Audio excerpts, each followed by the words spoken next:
అందరూ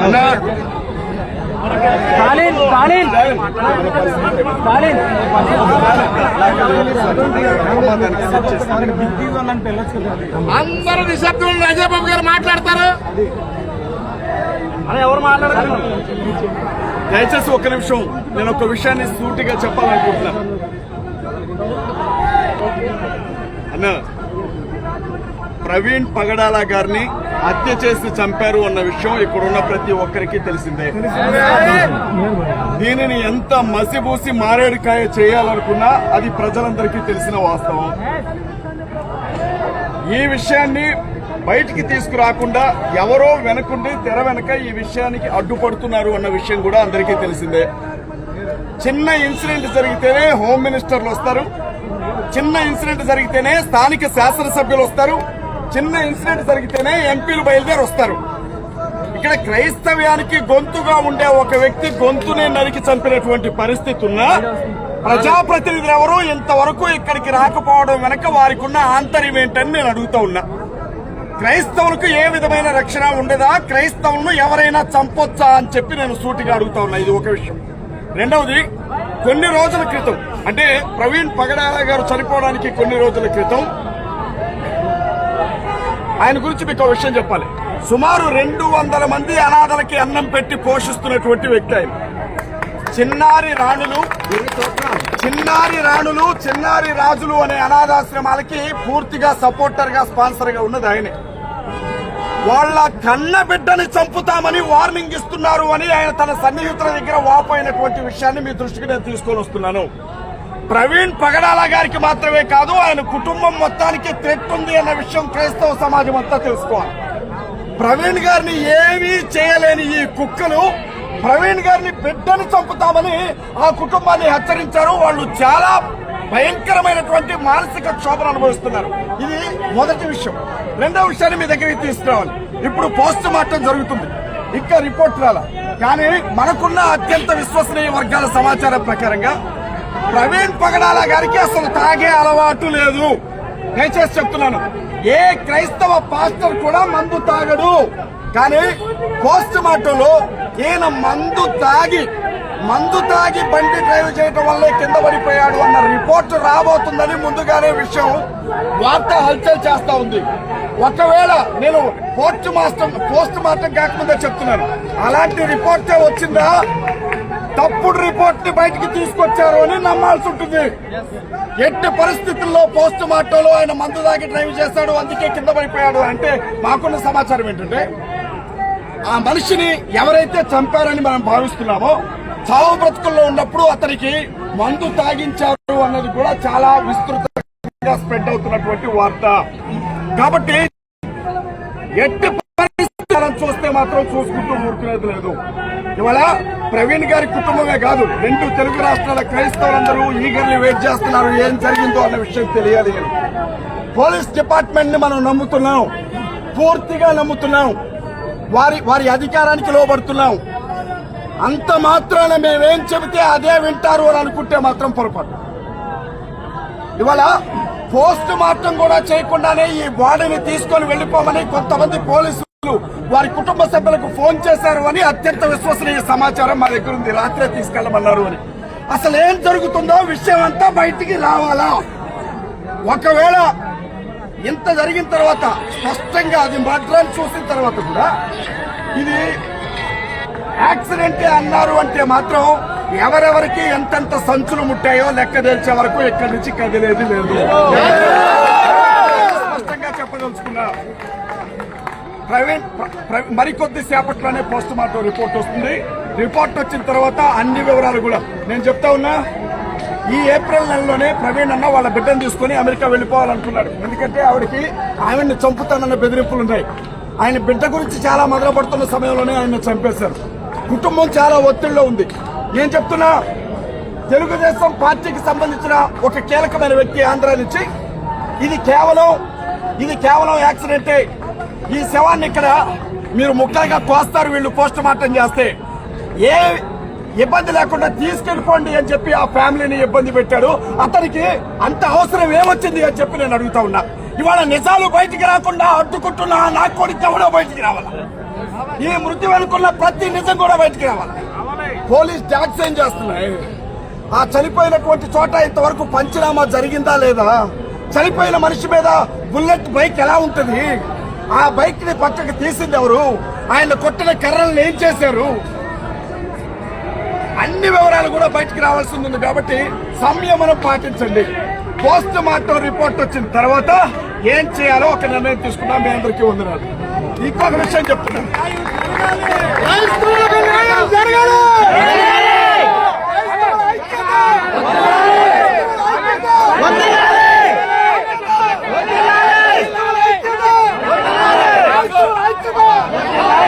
విషయం గమనించాలా? ఎప్పుడైతే ఈ మర్డర్ జరిగిందన్న విషయం బయటకు వచ్చిందో, వాళ్ళు దీన్ని యాక్సిడెంట్ అని అంటున్నారు. చాలా మంది అయితే పండగ చేసుకుంటున్నారు లిటరల్లీ అతను చచ్చిపోయాడు అని. మానవత్వం అనేది లేనే లేదు. రెండో విషయం చెప్తున్నా, నాకు మాత్రమే కాదు కొంతమంది క్రిస్టియన్ వారియర్స్ కి నెక్స్ట్ వచ్చేది వీడే అని పర్సనల్ గా మెసేజ్ నా ఒంటి మీద ఒక్క చేయబడితే 2 చేతులు నరుకుతారు మా వాళ్ళు. నేను అనకపోయే రకం కాదు. వినండి, నాకు మాత్రమే కాదు VKR గారికి కావచ్చు, క్రైస్తవ్యం కోసం కొట్లాడుతున్న పెద్ద పెద్ద నాయకుల్ని చంపుతారని బెదిరింపులు చేస్తున్నారు. ఇప్పటికే ప్రవీణ్ పగడాల గారిని పోగొట్టుకొని శోక సముద్రంలో మునుగున్న మేము క్రైస్తవ నాయకుల్లో ఏ ఒక్కరి ఒంటి మీద గీతపడ్డా ఇది ఆంధ్రానా లేకపోతే ఇది అగ్గిగుండమా అనే పరిస్థితులు చూడాల్సి ఉంటుంది ఈ రాష్ట్ర ప్రజలు.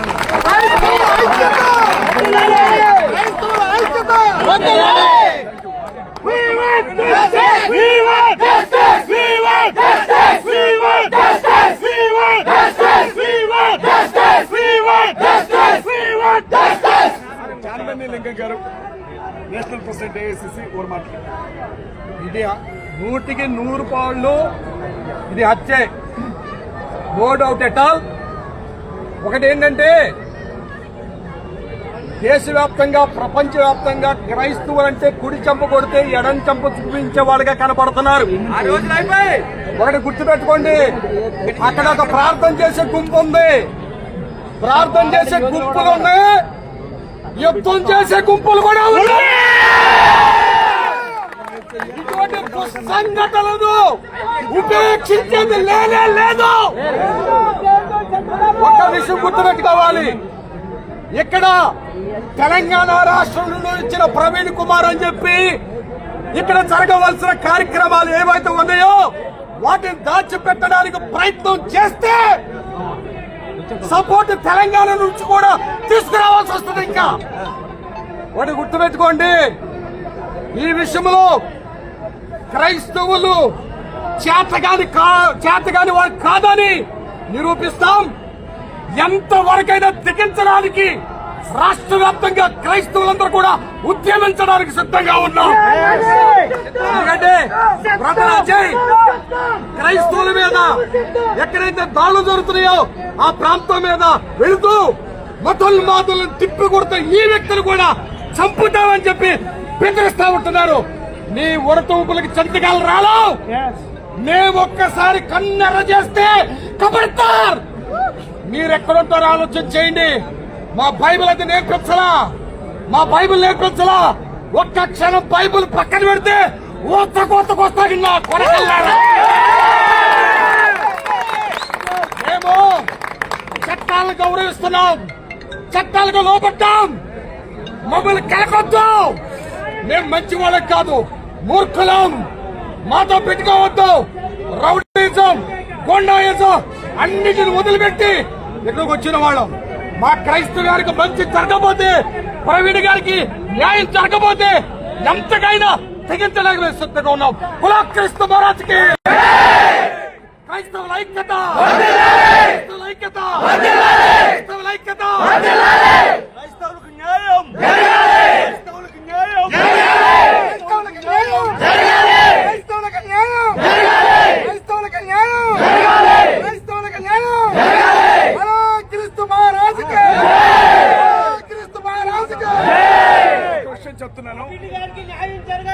క్రైస్తవుల కోసం కొట్లాడుతున్నటువంటి నాయకులందరూ ఉన్నారు అలా. క్రైస్తవుల కోసం కొట్లాడుతున్న నాయకులు ఈ ప్రాంగణంలోనే ఉన్నారు కనుక ప్రతి ఒక్కరిని ఒక కంట కనిపెడుతూ కాపాడుకుంటూ ఉండాల్సిన బాధ్యత క్రైస్తవులదే. అజయ్ బాబు అనేవాడు ఆఫ్టర్ ఆల్ చాలా మంది పెద్ద పెద్ద నాయకులు జీవితాలను త్యాగం చేసిన వాళ్ళు ఈ కాంపౌండ్ లో ఉన్నారు. వారికి కూడా బెదిరింపులు ఉన్నాయి. ఏ వైపు నుంచి వచ్చి ఎవడు దాడి చేస్తాడో తెలియదు. గుంపులో కలిసే అవకాశం ఉంది కాబట్టి మీ పాస్టర్లను మీరే కాపాడుకోవాలా. పాస్టర్ల విషయంలో జాగ్రత్తగా ఉండండి. ఒక్కడిని చంపితే గుంపు చెదిరిపోతుంది అన్న ఆలోచనతో పెద్ద పెద్ద పాస్టర్స్ ని టార్గెట్ చేస్తున్నారు. దయచేసి పాస్టర్స్ ని కాపాడుకోండి. చేతులెత్తి చెప్తా ఉన్నా, ఎక్కడ పాస్టర్స్ ఉన్నా ఒక చూపు ఆయన చుట్టూ ఎవరున్నారో చూస్తూ ఉండండి. పోస్ట్ మార్టం రిపోర్ట్ వచ్చిన తర్వాత స్థానికంగా ఉండే దైవజనులతో కలిసి ఏం చేయాలి అన్న కార్యాచరణ ప్రకటిస్తాం.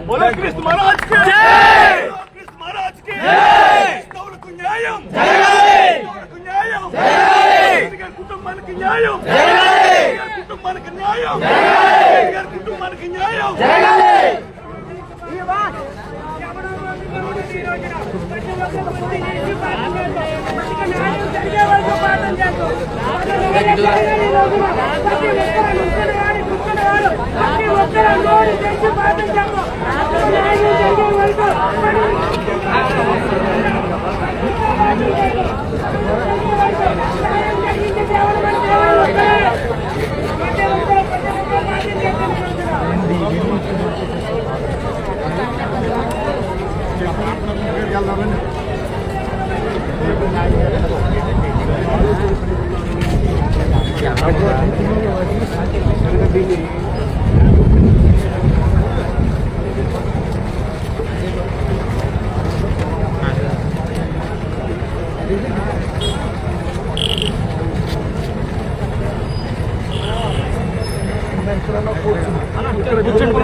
కూర్చుంటారు.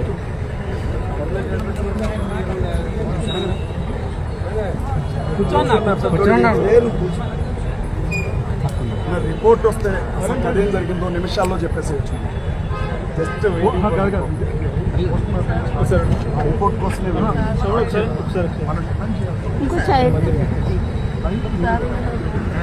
చేస్తారు. అజేనా హ్యూమన్ రైట్స్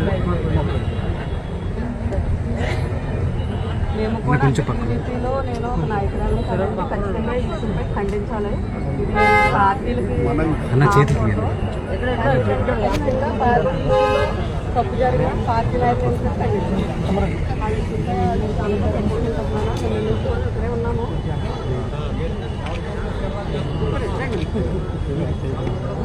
ఖచ్చితంగా దీనిపై తండ్రి రామదాస్ అన్నాయని చుట్టుపక్కల దొరుకుతున్నాడు అంటున్నా. దొరికితే ఖచ్చితంగా ఆనందం కొడతాను, అందులో డౌట్ ఏం లేదు. ఎందుకంటే నాన్న యేసుప్రభుల వారిని నమ్ముకున్నవారు, నేను యేసుప్రభులని ఆయన నమ్ముకున్నవారు ఎవరు కూడా అవతల దేవుళ్ళు దూషించడం కానీ లేదు. మరి ఈ జీజస్ నమ్ముకున్న వారిని ఎందుకు మరి టార్గెట్ చేసి మరి ఇబ్బంది పెడుతున్నారు అన్నది మీ అందరికీ తెలియాల్సిన విషయం ఏంటంటే, క్రైస్తవ్యానికి గొంతులుగా ఉన్న తలలు దింపడానికి సిద్ధంగా ఉన్నారు. ఒకరిని చంపితే భయపడి మిగతా వాడు వెనక్కన్నా పోవాలి, అక్కడికి తెగించుకొని లేపేయాలన్న కాన్సెప్ట్తో రెండు రాష్ట్రాల్లో ముందుకు వెళ్తున్నారు. ఎట్లాగో ఏదో ఒక రోజు తిండి ఎక్కువై చచ్చిపోయిన వాళ్ళు కూడా ఉన్నారు, తిండి అరక్క చచ్చిపోతున్న వాళ్ళు కూడా ఉన్నారు. అలాంటి చావుగా సైనికుడు యుద్ధ రంగంలో చచ్చిపోతేనే విలువ. సంఘాలను కాపాడు. నాకే భయం లేదమ్మా, నేను చెప్తా ఉన్నా. రాజమండ్రిలో ఉన్నా, ఒక్కడనే ఖమ్మం వెళ్తా, నా జోలికి వస్తే నలుగురిని తీసుకుని పోతా, నాకే భయం లేదు. నేనేమంటున్నాను అంటే, మీ వాళ్ళని మీరు కాపాడుకోవాలి. నేను ఖమ్మంలో ఉంటాను, మీరు నన్ను కాపాడలేరు, నన్ను నేను కాపాడుకోగలను. కానీ స్థానికంగా ఉన్న మీ వాళ్ళని, మన వాళ్ళని మీరు ఒక్కొక్కరు నలుగురిని తీసుకెళ్లిపోతారు. ఖచ్చితంగా తీసుకెళ్ళి అలా తీసుకెళ్తేనే పుట్టించాలి వర్కౌట్ అవుతుంది. అవకాశం నిజంగా ప్రవీణ్ గారు ఆత్మ శాంతి కలగాలి. ఆయన కూడా చాలా వాళ్ళ ఇంటికి ఫోన్ చేసి బిడ్డను చంపుతాము, కేసు తీసుకుని వెళ్ళమని చెప్తున్నారు. కానీ ఎంత దారుణం అమ్మాయి, ఆ తల్లి భయంతో గజగజలు ఆడుతూ ఉంది. ఏంటి పరిస్థితి అసలు? అంటే చంపేది మీరే, మీ బిడ్డను కూడా చంపుతామంటే ఏంటి దాని అర్థం? ఆ మనిషికి నోట్లో మందు పోశారు అన్న విషయం నాకు ఎలా తెలుస్తుంది? మామూలు విషయం అయితే నేను మాట్లాడినా కదా, రిపోర్ట్లో నోట్లో కొంచెం మందు పోయినా తాగి డ్రైవ్ చేశారు అని చెప్పారు. అసలు ఒక పాస్టర్ గారు ఎందుకు తాగుతాడు? ఇప్పుడు ఈ రిపోర్ట్ చాలా ఇంపార్టెంట్, అందుకే హడావుడిగా బయలుదేరి వచ్చేసాం. ఈ రిపోర్ట్ వచ్చే వరకు కూడా మన వాళ్ళు ఎక్కడ వెయిట్ చేయాల్సిందే. అప్పటి వరకు ఉన్నవన్నీ కూడా ఊహాగానాలు అనుకోవడమే. ఇది మాత్రం ఖచ్చితంగా మర్డర్. వచ్చేదాకా వెళ్ళేది లేదు బ్రదర్ ఇక్కడి నుంచి. రిపోర్ట్ వచ్చిన తర్వాత రేపు ఉదయం 7 గంటలకి బరియల్ చేయాలనుకుంటున్నారు హైదరాబాద్ లో. అయితే ఒక కుటుంబాన్ని మొత్తానికి థ్రెట్ ఉంది కాబట్టి దహనం చేసే ఒక 2 గంటల ముందే అనౌన్స్ చేస్తారు, ముందు చెప్పరు. ఈ విషయాన్ని మైండ్లో ఉంచుకోండి దయచేసి. నేను మాట్లాడాల్సిన తరఫున మాట్లాడుతున్నాను. ఈ విషయాన్ని మనసులో ఉంచుకోండి. వీళ్ళు ఏ రంగు పులుగుతారో దీన్ని చూడండి.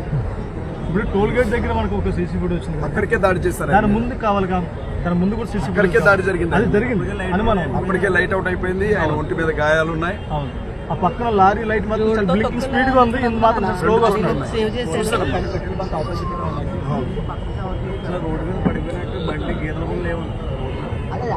సరే కింద పడి దెబ్బ తగిలింది అనుకున్నాం, అక్కడ బండేది దేనికి తగిలింది? అది అందరికీ తెలిసిందే బ్రదర్.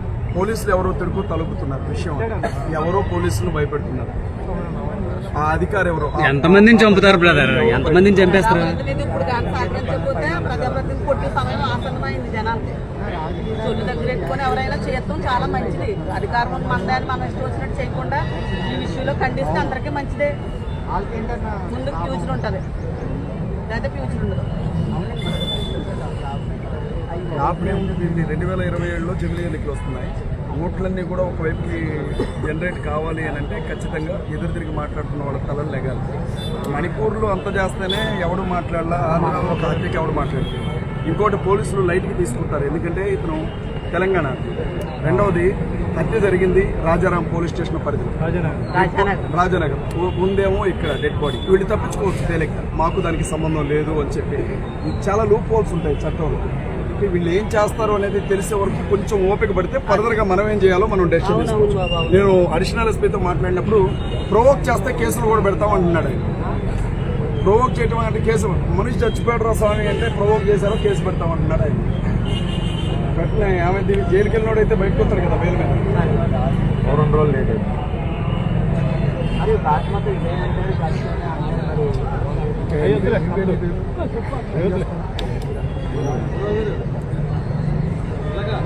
ఇక అది వదిలేసేయండి.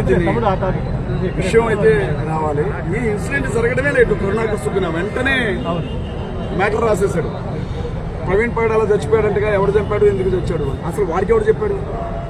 రాధా మనోహర్ దాస్ మీద రాజమండ్రిలో గొడవ జరిగినటువంటి నెక్స్ట్ డేనే ఇక్కడ హత్య జరిగింది. దీని వెనక వాడేమన్నా ఉన్నారా పిలపడు? వాడి మనుషులు ఏమైనా ఉన్నారా? వివరాలన్నీ బయటికి రావాలి కదా. వాడి మీద కేసు పెట్టినప్పుడు వాడిని అరెస్ట్ చేస్తుంటే ఒకవేళ అదే నిజమై ఉంటే ఇంత జరిగేది కాదు కదా. ఇందులో పోలీసుల వైఫల్యమే కదా ఇది. ఇప్పుడు ఏదో గంజాయి బ్యాచ్ మీదకి నెట్టేయాలనే ప్రయత్నం కూడా చేస్తున్నారు. వాళ్ళకేం అవసరం?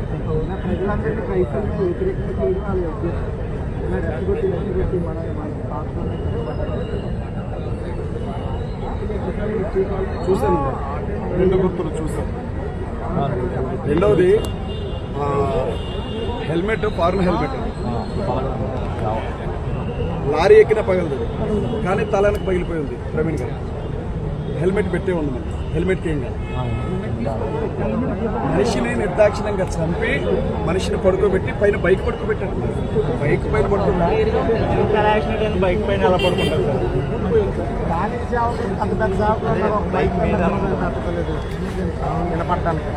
అన్ని ఆ హత్య అన్నది క్లియర్ గా తెలుస్తుంది కాబట్టి చట్టపరంగా వాళ్ళ పనాలు చేసి కరెక్ట్ గా ప్రాసెస్ చేయకపోతే పరిణామాలు వేరేగా ఉంటాయి. నేను అనేది ఒకటే, చంద్రబాబు గారిని ఇంకో 10 ఏళ్ళు ఉండే ముఖ్యమంత్రి, మనకి ఇబ్బంది లేదు. కానీ న్యాయం చేయాలి. న్యాయం చేయాలి తప్పకుండా. ఖచ్చితంగా న్యాయం చేయాలి. గడపుట్టాలి.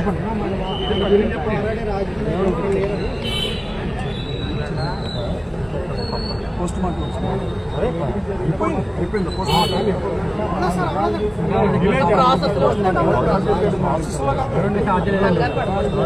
వాళ్ళకి కొంత ఎందుకంటే ఇక్కడ జనాలు పెట్టి కొంత అవగాహన వాళ్ళ కాళ్ళతో ఉంటుంది కదా, అందరూ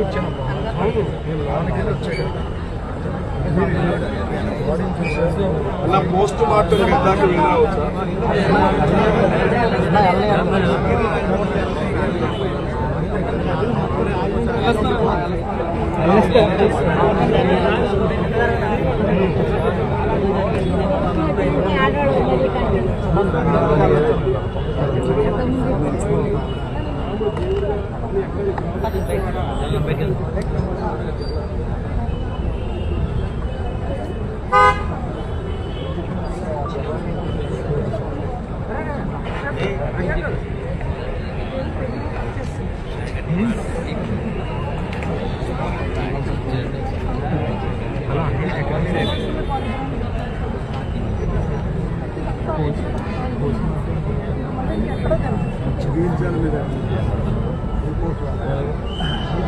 మనిషిని స్పృహ